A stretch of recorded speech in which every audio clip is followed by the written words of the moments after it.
Asato ma sangamaya tamaso ma jyotirgamaya mrityama amritam gamaya avir ma edhi arudrayate dakshinam mukham Tenamam Pahinityam Om Shanti Shanti Shanti. Lead us from the unreal to the real. Lead us from darkness unto light. Lead us from death to immortality. Reach us through and through ourselves, O Lord, and protect us evermore with your loving presence. Om, peace, peace, peace. Good morning. My name is Swami Arupeshananda, and the title of today's talk is Happy Birthday, Sri Ramakrishna. I picked the topic because this coming Wednesday is his birthday. It also happens to be Ash Wednesday and the first day of Ramadan. So this coming Wednesday is a very auspicious day. And for those of you who perhaps don't pay attention to such things, I would recommend starting. Because even if you don't believe in auspicious days, there's something kind of nice about looking at your calendar and finding these things and then figuring out a way to do a little extra something in your spiritual life, whatever that is. It's a nice practice. Today is also an auspicious day. Today is Shivaratri. So this is a nice time of the year, I guess you could say. It's an auspicious time of the year. So anyway, I chose to talk about Sri Ramakrishna, and this is something I was thinking about it. I have never actually done this. I have never given a talk on Sri Ramakrishna. And the reason for that is that generally speaking, not just me, but most of the people who give talks try to speak about principles rather than personalities. Principles are what's important.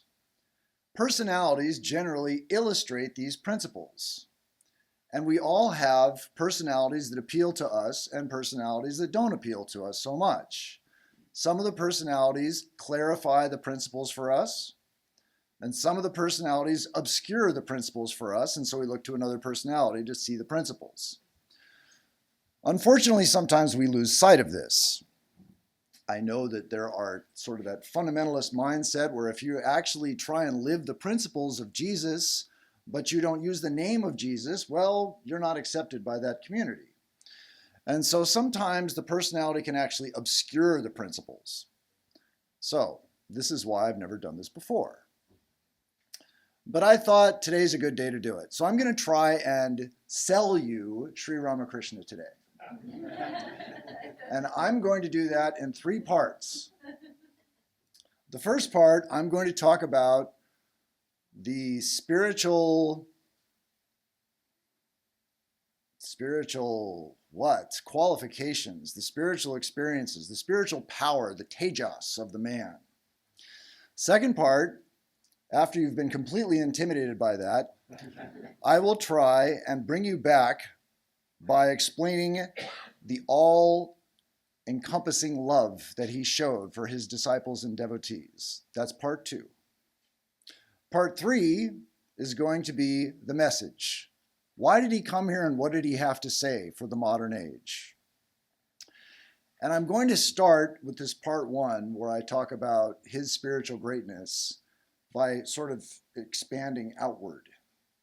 When I was in 2nd grade, or 3rd grade or something, there was this 10-minute movie called Powers of 10. It was put out by IBM. It's this obscure little thing that I saw in school. And amazingly, You can find it on YouTube.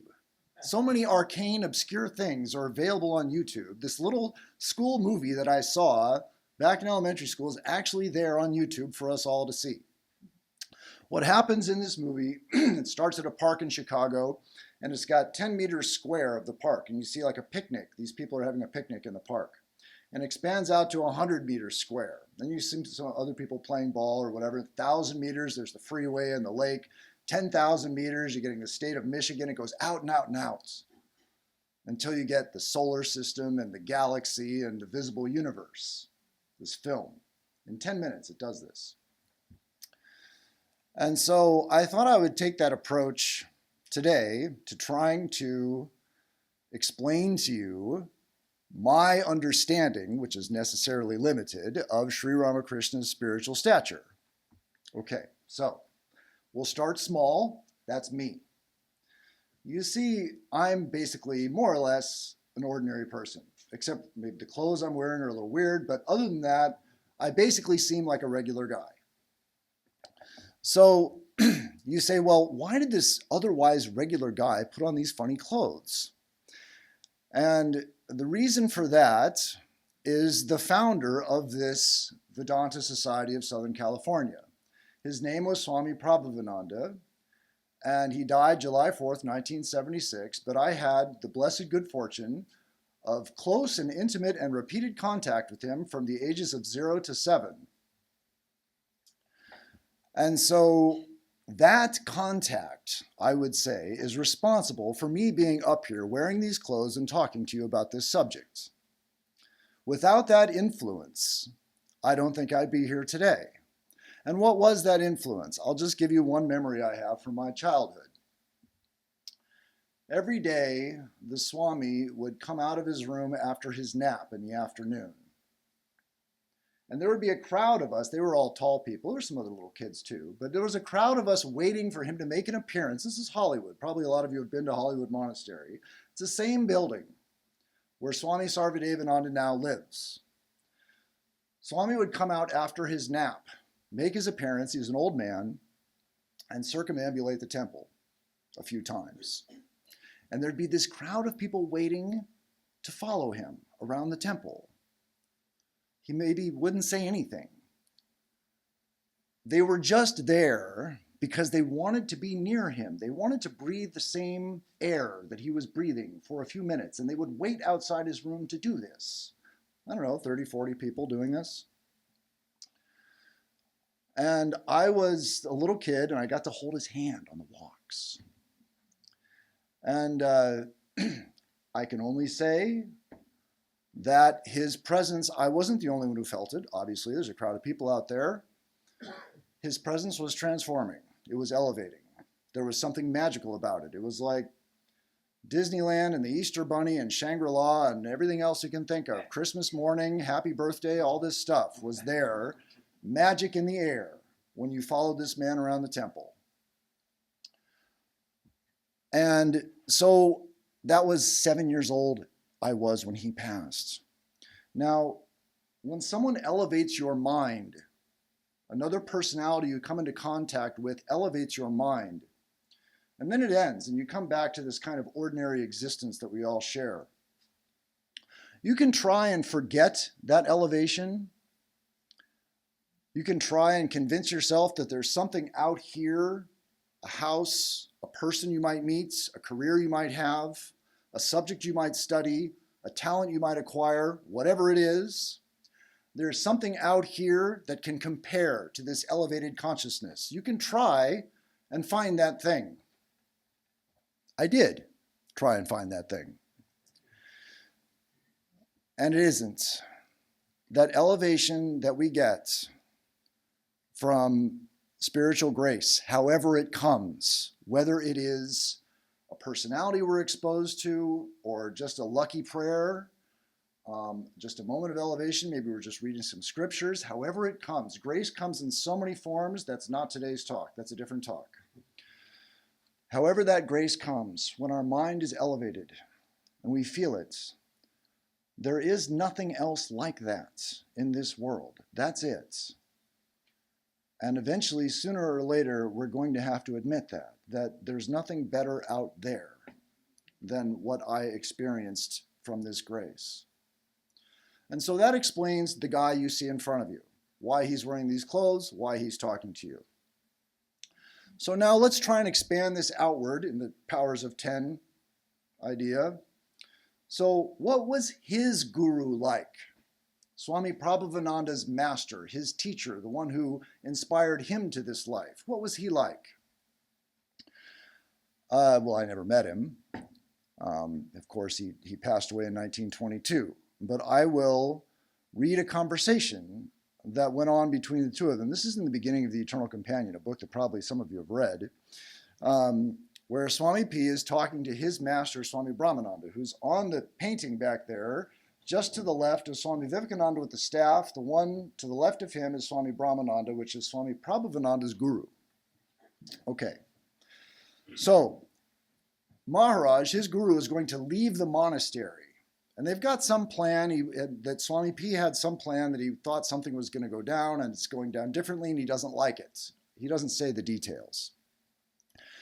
But he says, and one day I hesitated to accept something that Maharaj told me. Swami Shivananda was present at the time. Swami Shivananda is another very senior monk and disciple of Sri Ramakrishna. Swami Shivananda was present at the time and he agreed with Maharaj immediately. So they'd had one plan. Maharaj had a different, surprising, unwelcome idea. Swami P didn't like it, and the senior brother is acting, in his opinion, a little obsequiously, maybe a little sycophantically. And he says, I did not like this. Later, I talked to Swami Shivananda alone, and more or less accused him of being a yes man to Maharaj. So he doesn't like what's happened here and thinks that Swami Shivananda should take a stand for their position on whatever it was. Swami Shivananda laughed and said, my boy, you see in Maharaj only Maharaj. But we see the external form of Maharaj with nothing inside it but God. Now it's interesting, he says, we see. This is something actually in Swami Shivananda's conversations you find. He says this pronoun we. He uses the royal we a lot. He means by we see, we, the illumined monastic disciples of Sri Ramakrishna. That's what he means. If you read his conversations, you'll figure this out. We, the disciples of Sri Ramakrishna who have already achieved illumination. That's who we is. And we see Maharaj on another level. We see him as being just a form with God behind it. That's what we see. And then he goes on to say, whatever Maharaj tells you comes directly from God. And then Swami Prabhavananda says that it should be remembered, this statement was not made by a mere ignorant enthusiast, but by one who was himself an illumined soul. Its truth was not clear to me at the time. But later I began to understand and believe it because of a talk which I had with Maharaj himself. So, now, back to these auspicious days. I said Wednesday is an auspicious day, all these things are happening. Maharaj is going to leave the monastery and he's looking to the almanac to find an auspicious day to leave. The almanac contains, he's not looking for the weather. He's looking for a spiritual day, a spiritually auspicious day to embark on a journey. That's what he's doing. So he's going to leave and he asks Swami P for the almanac. And Swami P kind of smirks, he kind of giggles to himself. Maharaj notices this and asks him why he is amused. And he says, well, Maharaj, you always go through this routine whenever you plan to go anywhere. But then suddenly you make up your mind at the last minute to do it on some other day. At this, Maharaj said, do you think I do anything according to my own will? The devotees insist upon fixing some date for my going, so to avoid constant pestering, I fix a tentative date. But I do not move or do anything until I know the will of the Lord. That's quite a claim, and Swami P is skeptical. He says, do you mean to say that you are always guided by the will of God? Maharaj, yes. Myself, well, I too may think or feel that I'm doing the will of God when actually I'm doing my own will and following my own inclinations. And then I'm attributing them to God's will. Isn't that what you do? You know, you have to appreciate his honest skepticism. I'm so grateful for it. You can't have someone who cowers and isn't willing to face the truth. You've got to ask and put the guru on the spot. This is how we make spiritual progress, is through honest inquiry and an honest admission of our own doubt. Where we stand, what we believe, all these things we have to be honest about. So he's being honest. Do you really, are you really saying this? This is what I do. Isn't that what you do too? Maharaj says, no, my child, is not the same. And Swami P is going to keep pushing this. He says, then do you mean to say that you actually see God and talk to him directly and know his will? Maharaj, yes. I wait until I know his will directly and he tells me what I should do. Pretty incredible claim. Myself, for everything that you do, that's Swami P asking, for everything that you do. Maharaj, categorically, yes, for everything I do, I have the direct guidance of God. So I actually read this conversation here in this monastery when I was living here, maybe like 15 years ago or something, in the library at a scripture class. Maybe it was 10 or something. It was several years ago. And someone raised his hand and said, I don't believe it. And I can't, yeah, I get it. It's hard to believe. He just said, for everything I do. Where do you even draw the line? Does that mean you wait for the bathroom? You wait for God? So what exactly does that mean? How far can you subscribe to this? And so I can only refer back to the powers of 10 thing. If we're going to doubt this man, what is the reason for our doubt? We've got two choices, it seems to me. He's a fraud, number one. He's lying. Number two, he's delusional. He's making it up, or he doesn't know his own mind. He's deluded by his own mind. Those are the two viable routes of doubt. But here's my problem, back to the powers of 10 issue, is that, like I say, I'm here today because of this person that was in this conversation who was speaking to him. And I remember that spiritual presence. I remember what that was like, how elevating it was, and how many people he affected. He had, his disciples were like Aldous Huxley and things. There's a reason why all these centers, this beautiful convent in Santa Barbara and this place here in Trabuco was just handed over to him, given to him, because he had this tremendous atmosphere around him. And so I can't admit the possibility that such a personality is the product of a fraudulent or deluded guru. As it says in the Bible, by their fruits ye shall know them, Christ says, right? So that's my position. As hard to believe as this is, I really don't know what else to do with it other than believe it, because I met the disciple in the conversation. So now we've gone out, I don't know how many powers of 10, but we're out to a very large personality, a very large spiritual personality, one that perhaps is difficult for us to accept. Okay, that's disciple number 2 of Sri Ramakrishna, not number 1. It's disciple number 2. Generally considered the second greatest spiritual power that Sri Ramakrishna produced. The greatest one is also in the picture there, holding a staff, Swami Vivekananda. And I thought about another anecdote to try and explain. There's so many of him. He's like a comic book hero. It's incredible. He's like Superman, spiritual guy, and he's got all these stories about him. I recommend reading his life. It's just one thing after another that he did. But I thought it'd be more fun to just tell you what Sri Ramakrishna said about his disciples. Occasionally he would take stock of them and indicate their relative merits. And so he said that certain disciples were lotuses of 5 petals and 10 petals and 12 petals, about some of his monastic disciples. He said that Maharaj, number 2, the one I was telling you about, was a 100-petaled lotus. Swami Vivekananda was the 1,000-petaled lotus. So if you can try and imagine, remember this powers of 10 thing, we're trying to, and that's an actual power of 10 there, right? We're actually trying to expand out, to try and imagine, conceive as best we can, this level of greatness in spiritual personality. And it does challenge the limits of our imagination. So I'm going to leave Swami Vivekananda at that, and I'm going to move to Sri Ramakrishna himself, because that's sort of what time is going to permit. So as to Sri Ramakrishna, trying to describe his greatness to you is a somewhat audacious thing to try and do, I suppose, but it seemed appropriate since his birthday is coming up. So what I think, for what it's worth, Sri Krishna says in the Gita, the Bhagavad Gita, he says, when goodness grows weak, when evil increases,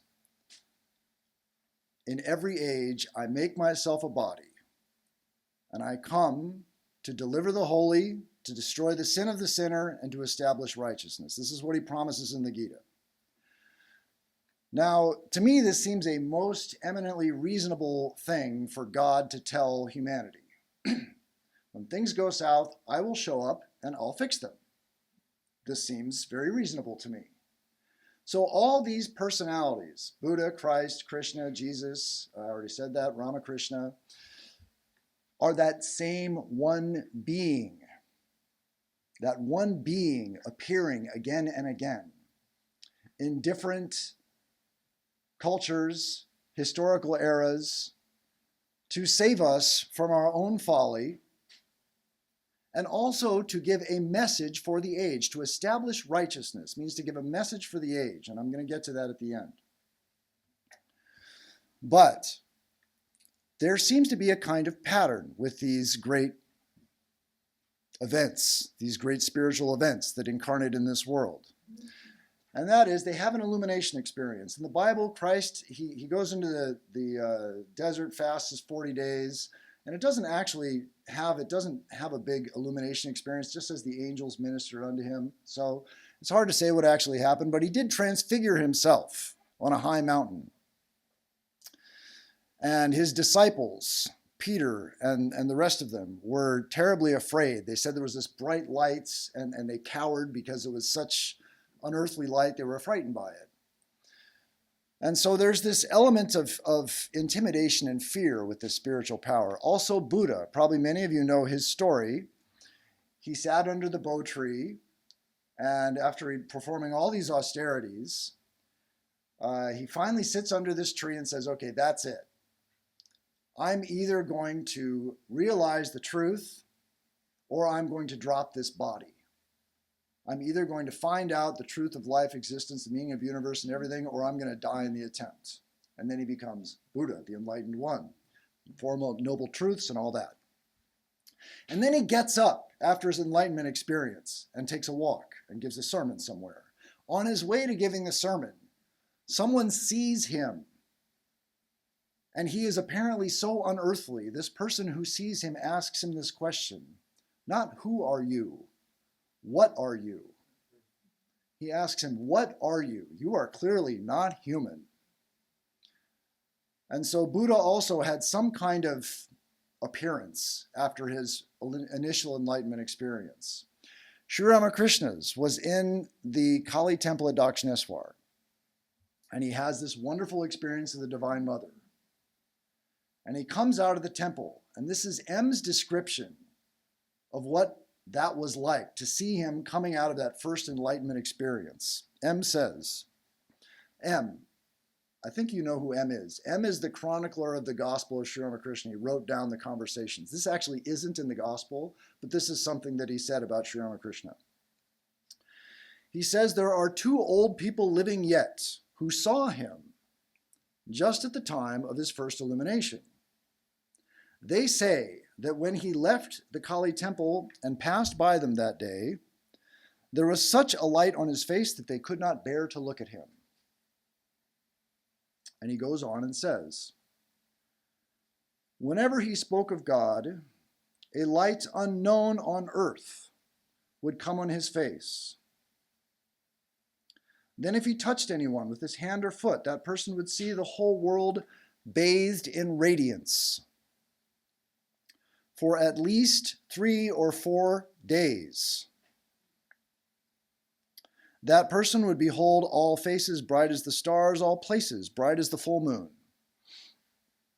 And all the dark spaces of the night would be as vivid as the morning sun. In those 6 days that I was illumined, this is M talking, who's been touched by Sri Ramakrishna and had this experience and is now communicating it. In those 6 days that I was illumined, life was one. There was no death. Day and night were not marked by any difference.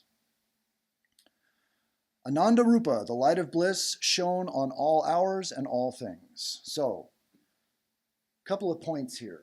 First, something very interesting about this, not everybody sees this. Yes, Christ transfigured himself and the disciples cowered in fear, and clearly he was an avatar and had these wonderful spiritual powers and all that. He was crucified.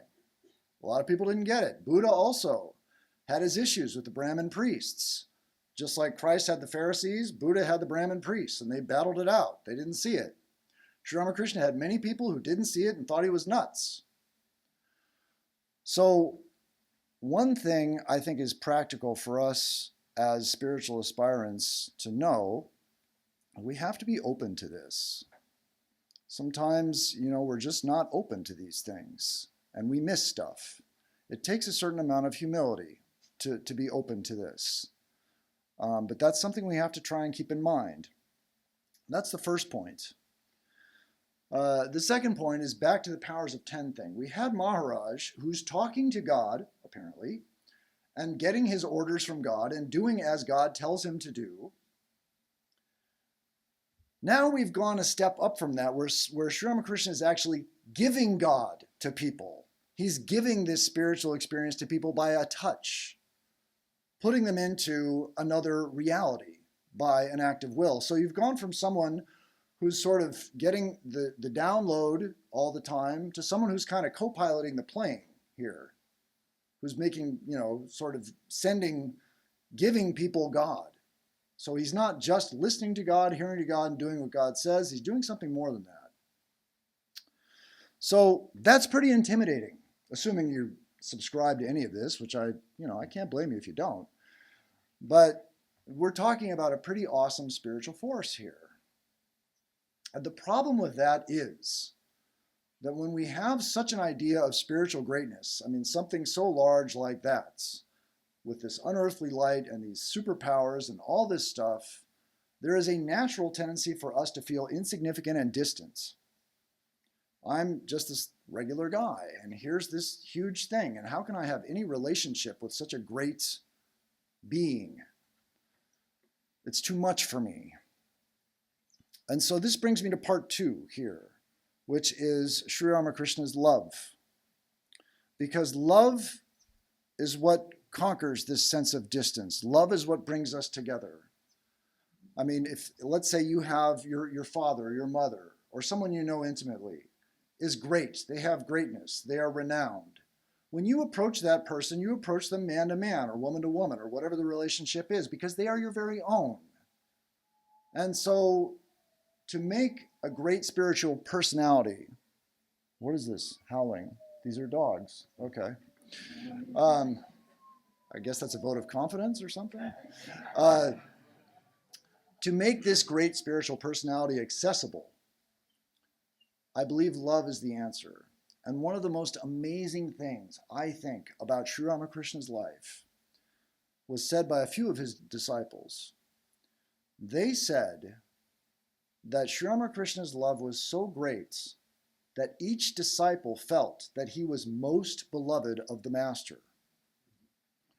Now, to me, this is simply incredible, because if you read the Gospel of Sri Ramakrishna, you will find again and again that he says, Vivekananda is number one. Over and over and over again, he says it. And, like I said, there was the lotuses thing. He gives other examples. He says, others are like minnows or smelts or sardines. Among fish, Narendra is a huge red-eyed carp. Others are pots or pitchers. Narendra is a huge water barrel. He goes on with this stuff. And then, just in case you missed it, there's one episode where he's got like a bunch of grapes or something, some prasad he's going to distribute, and he hands some of it to Narendra to eat. He dumps the rest of it on the floor for everybody else to pick up. So just in case you didn't hear anything that I said for the last 1,000 pages of this book, here is demonstrable proof. This guy gets it handed, the rest of you eat it off the floor.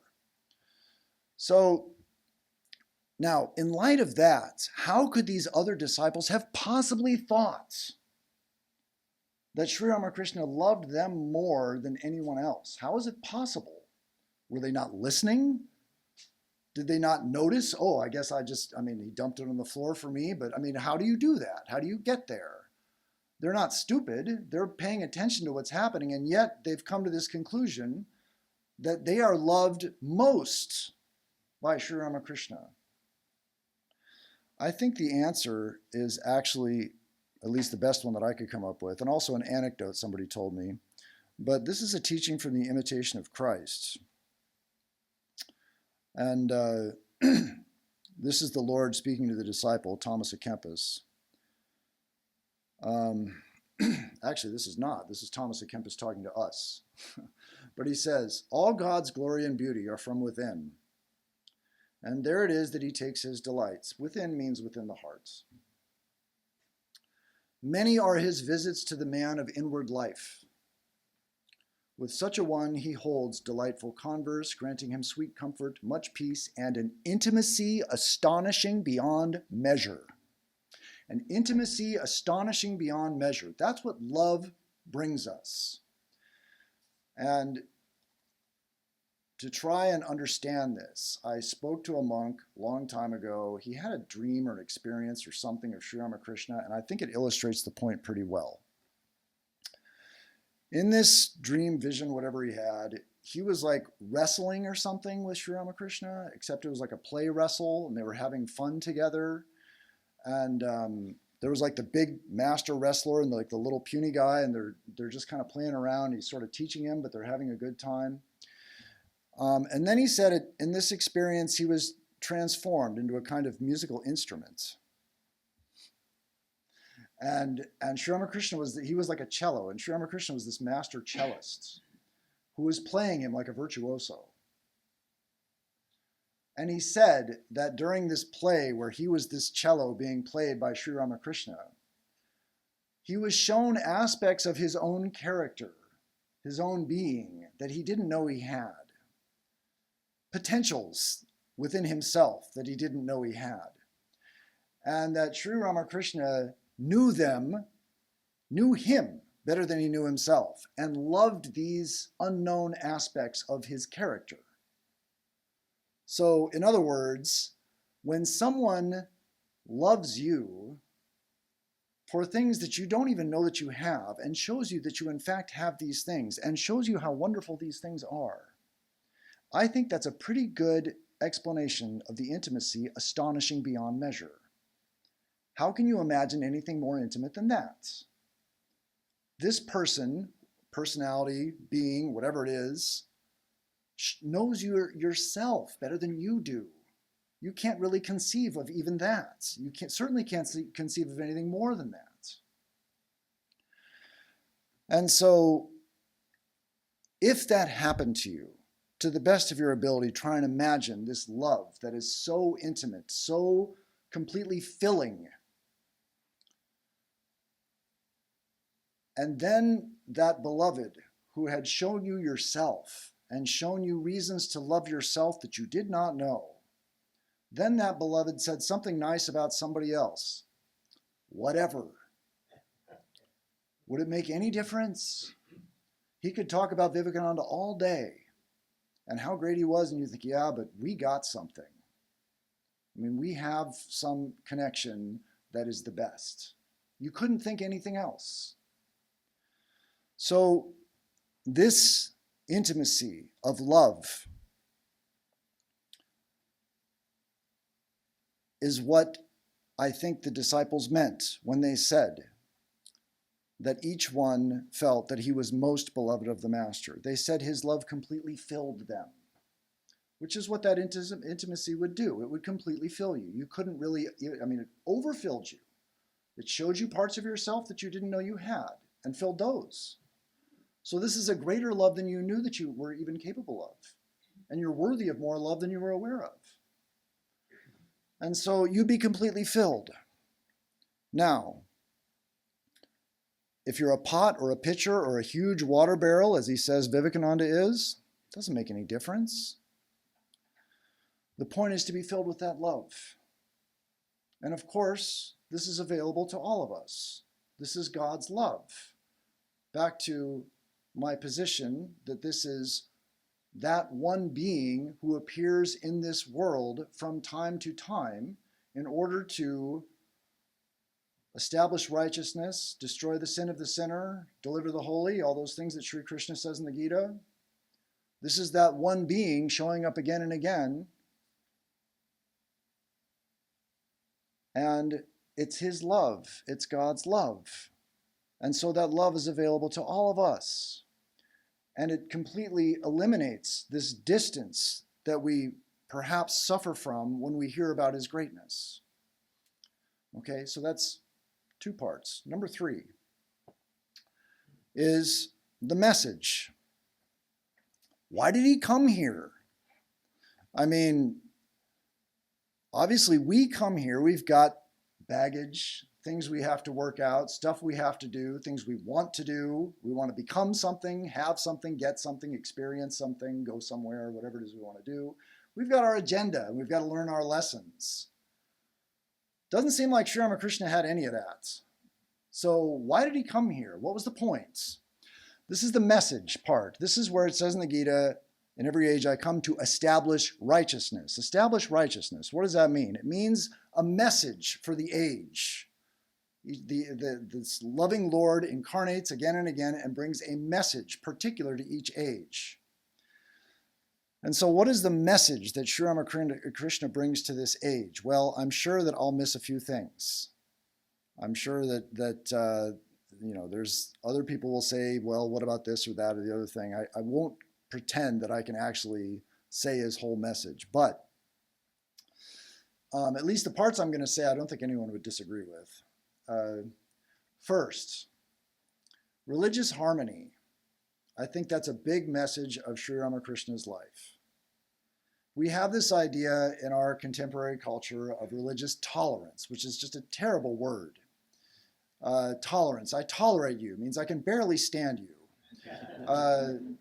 You don't actually have any merits. I just tolerate you. I put up with you. I'm not going to attack you or condemn you. I'll put up with you, but you're basically worthless. Your religion is wrong. You're going nowhere, but I'll tolerate it. So, I mean, it's an awful word. A step up from tolerance would be respect, maybe. You could say, I respect your religion. It means that, your religion might have a couple of things right. Maybe mine's clearly better, but I respect the fact that there is some truth in your path. You might actually get somewhere doing this. It'll take you longer than me because my path is better. And then above this respect, we would actually have acceptance, where we understand that your religion is just as good for you as my religion is for me. Your path, while it doesn't really make sense to me and has some things in it that don't appeal to me, is perhaps just as good for you as my path, which does appeal to me.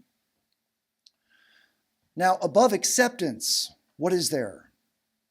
Above acceptance, there is reverence, which is probably not available to most of us. Sri Ramakrishna had reverence for all these religions. How? How did he get it? Because he actually practiced them and realized the truth of them. He actually practiced Christianity, Islam, and all kinds of Hinduism, non-dual meditation, all this stuff. Realized one truth, the same truth behind all these paths. As far as I know, this is unique in the history of the world. In the Vedas, of course, it says, thousands of years ago, truth is one, ekam sat, actually existence is one. There is one existence. And sages call it by various names. So yeah, okay, that's been around for thousands of years. But here's someone who actually did it. So there's this idea of reverence for all religions. Now, of course, we can't really be expected to do this. We can't really be expected to practice. I mean, just practicing our own religion is dicey. So to try and practice, achieve perfection in that and then move on to something else, not realistic. On the other hand, we can't accept his findings. We can accept the fact that everyone is going to the same goal. We are all approaching the same truth through paths that seem very different at times. And some of them seem just, I'm not sympathetic with them. I don't like them. They're not for me, whatever that is. But we are all approaching this one truth. As Sri Krishna says in the Gita, whatever path men walk is my path. No matter where they walk, it leads to me. We are all going towards this truth of oneness and love. That is another one of Sri Ramakrishna's message. So why is this so important for our modern age? I mean, we're not as religious maybe as we used to be, certainly, or maybe as we should be, possibly. But this idea of respect, acceptance of other religions naturally leads to a kind of general acceptance and respect. Why? Because for most of us, religion is an opinion. That's it. That's what religion is. It's an opinion. I have an opinion about God. I have an opinion about myself and how to get there and what the purpose of life is. These are opinions. They're not things that I've actually verified. They're not things that I know. They're things that I think. So as long as religion is an opinion and we are being told to respect and possibly accept other religions, it is natural from there, a small step, to try and be more respectful of opposing opinions. How important is that for our contemporary society? This is of critical importance, it seems to me, for our contemporary society. It seems to me that we are fractured by opposing opinions. And just to try and remember that someone with an opposing opinion may actually be a good person who has thought out this opinion and come to a conclusion opposite to me, just to remember that that's possible. The next step would be to try and actually figure out how this person started and where they wound up, how they came to this conclusion, how they came to this opinion. Understand the issue. However strongly we feel about an issue, there are two sides to it. Instead, what we tend to do, instead of actually trying to understand with the other person how they've come to their conclusion, generally what we do is we load up, we gear up, fight or flight. Either we're going to fight this person and prove that our opinion is right, or we're going to think this person's hopeless, I'm out of here. That seems to be frequently our response to opposing opinions, fight or flight. This is not constructive. This is not how to have a harmonious society. So this idea of religious respect, acceptance, I won't say tolerance, although you have to start somewhere, naturally leads to a kind of general acceptance of opposing opinions and labels, because religion for most of us is a label, not much more. I label myself a Vedantist or a Hindu or a Christian or a Buddhist or anything else. You know, I fill it out on forms, religion, label, put it on the form. How many labels we have in our lives? There's the normal ones. There's, male, female, monk, householder, doctor, lawyer, tall, short, fat, thin, all these things we have, we label ourselves with these things. And of course, now they've multiplied, they've sort of mushroomed these labels. I looked up on Google and there's 17 genders. There used to be 2. I remember that. And, whatever that is, okay. And now there's ethnicity is race and ethnicity used to be synonymous, and now they're different. You can have 2 people of the same race that have different ethnicities and vice versa. And so all these labels seem to be multiplying. I'm not saying that any of them are bad. In fact, what I'm actually saying is that they're all bad in a certain sense. Every single label is bad. Because the ultimate truth that Sri Ramakrishna tells us is that we are all beyond labels. Labels are limiting. However we choose to limit ourselves is essentially wrong. I like my labels better than your labels because that's why I have them. That's why they're mine. They're still wrong. There are no labels. The inner truth cannot be labeled. It is infinite and unqualifiable. What we call it is Sat Chit Ananda, existence, knowledge, bliss. That's the best we can label it because it's the broadest categorization that we can come up with. Or we can just say Om. But all these other little labels, we have to understand that the relative merits of labels are not important. Because as this person with these labels that I am hostile to is moving on past those labels, so I, with my labels that I like, or at least somewhat, some of them, maybe I don't like all of them, but I'm stuck with them, I'm moving past them too. We are all moving past labels. Now, how important is that for our society? To try and understand that my labels aren't necessarily any better than yours. They're a problem. Your labels are a problem. What we're really trying to find here is the underlying reality behind the labels. That's the goal, and that's where we're all headed. We have a common ground. If we are going to survive as a society, we must find a common ground, and fracturing labels into a bazillion pieces and spending all this energy in defining myself with a unique set of labels isn't going to do it. We have got to understand that there is a unifying reality behind the labels to which, through labels and opinions, we are all approaching. This is Sri Ramakrishna's message, one of them. I've gone through a few here. The other thing that I think is so important that he says is that this religion is a religion of love and joy. God is not fear or guilt. God is love and joy. When his disciples would come to him with a long face, he would scold them. If you are going to realize love and joy, you have got to be cheerful along the path. You have got to be cheerful and open to this final truth, which is best characterized, again, these are labels, but we have to say something because we talk.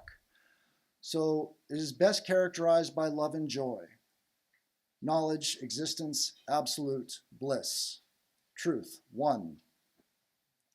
Approaching that, we want to maintain an attitude of cheerfulness as best we can. And what matters in our approach to this truth of love and joy? What is the important point? It is not our labels. It is not our opinions. Those things don't matter. What matters, according to Sri Ramakrishna, is sincerity of purpose and a genuine yearning to reach the goal. How much do we really want to find love in our lives? How much do we really want to bring the truth into our lives? That's what matters.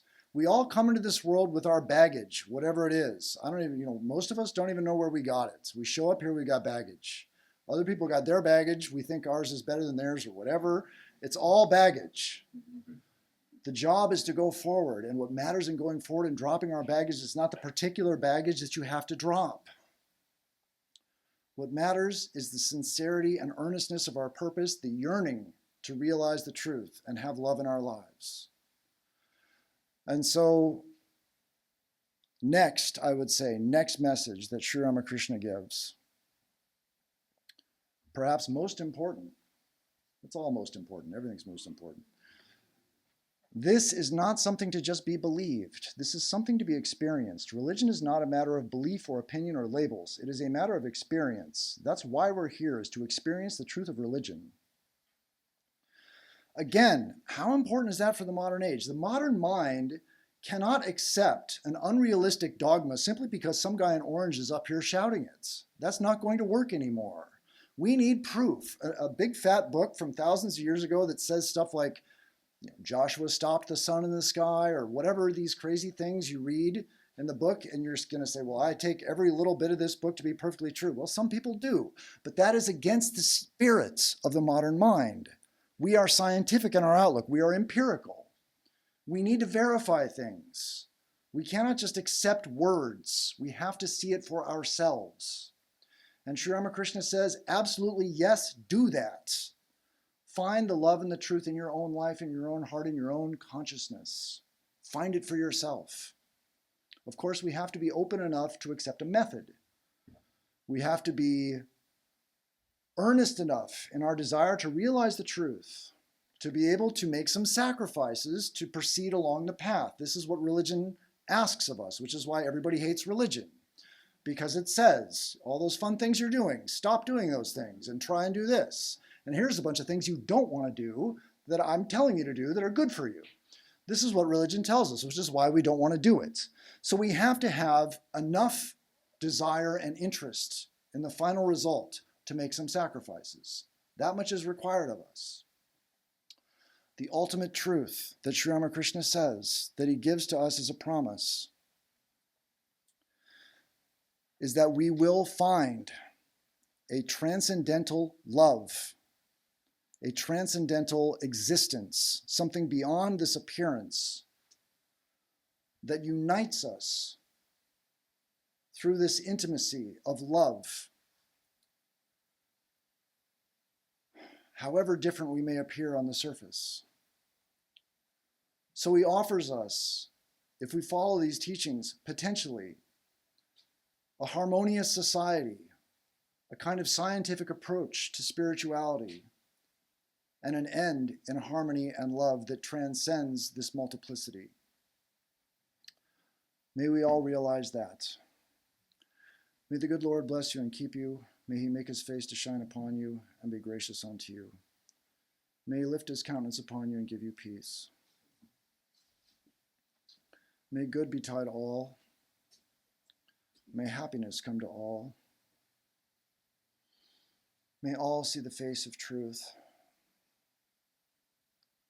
and be fortified with the armor of love, goodwill, joy, and understanding. Peace, peace, peace. Peace be unto us.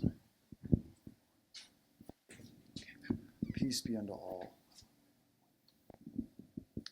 Hari Om, Hari Om, Hari Om, Tat Sat.